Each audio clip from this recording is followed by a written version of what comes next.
स्वागत है आपका अपने YouTube channel technical MS automation में।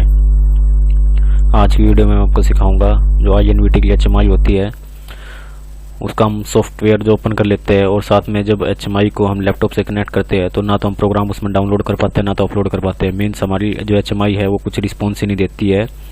तो वो क्या रीज़न होता है इसकी वजह से रिस्पॉन्स नहीं देती है और हमें क्या उसका सोल्यूशन है जो वो ढूंढना है। तो जैसे ही हम HMI को इसको ओपन करते हैं यहाँ से, ये HMI का सॉफ्टवेयर HMI टूल है जो INVT की HMI होती है। ये ओपन करने के बाद जो है हम उसका प्रोग्राम ना तो अपलोड कर पाते ना डाउनलोड। तो उसका क्या सोल्यूशन है वो मैं सिखाऊंगा। सोल्यूशन तो क्या दोस्तों, सिंपली उसमें दिक्कत यही होती है जो उसका ड्राइवर है वही हम पहले इंस्टॉल नहीं कर पाते हैं और जो ड्राइवर इंस्टॉल ना होने की वजह से जो हमें प्रोग्राम है ना तो अपलोड होता है ना डाउनलोड होता है। तो सिंपली जो हमें है उसका ड्राइवर इंस्टॉल करना है। वो ड्राइवर हम इसको इंस्टॉल कैसे करेंगे वो मैं आपको सिखाता हूँ। हम जैसे जब भी यहाँ से अपलोड का ऑप्शन दबाते हैं, अपलोड करने के बाद हमारा ये पेज खुल जाता है।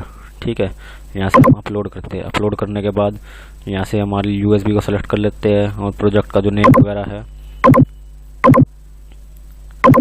जो हमें कहाँ पे अपलोड करना है वो यहाँ पे हम उसकी लोकेशन डाल देते हैं। डेस्कटॉप पे डाल देंगे हमने, ये मॉड्यूल करके डाल दिया। ठीक है, और यहाँ से हम जैसे स्टार्ट करते हैं, स्टार्ट करने के बाद जो है fail to connect HMI version mismatch और USB ड्राइवर फेल। ठीक है, तो ये या फिर कुछ और भी रीजन आता है यहाँ पे रेड कलर में जो भी लिखाएगा तो वो कुछ ना कुछ उसका रीजन होगा, वो यहाँ पे आप देख सकते हो। इनमें से एक ही रीजन हो सकता है, या तो हमारी HMI है उससे कनेक्ट नहीं है, वर्जन मिसमैच है, या फिर USB ड्राइवर फेलियर। ठीक है, तो मेन जो इसका एक रीजन क्या हो सकता है, उनका रीजन हो सकता है जो हमारा उसका ड्राइवर है वो शायद वो इंस्टॉल ना हो। ठीक है, तो वो ड्राइवर को हमें कैसे इंस्टॉल करना है वो मैं आपको बताऊंगा। यहाँ से हम जैसे ही मैनेज में जाएंगे, ठीक है, डिवाइस मैनेजर में जाएंगे। डिवाइस मैनेजर में जाने के बाद हमारा जो है यहाँ पे जो हमने उसको केबल को कनेक्ट करेंगे वहाँ पे कुछ भी लिखा आएगा। हो सकता है अननोन डिवाइस आए लिखा, या फिर हो सकता है कुछ HMI का कुछ दूसरा नाम आए, INVT की HMI ना आए। ठीक है, तो वो सब यहाँ पे लिखाएगा। तो आप देख लेना वो कहाँ पे आ रहा है, अननोन डिवाइस या फिर कुछ और। जैसे आप केबल को निकाल लोगे तो वो जो है वो वहाँ से हट जाएगा, ये अननोन डिवाइस या फिर जो भी है वो दोबारा लगाओगे तो दोबारा आ जाएगा।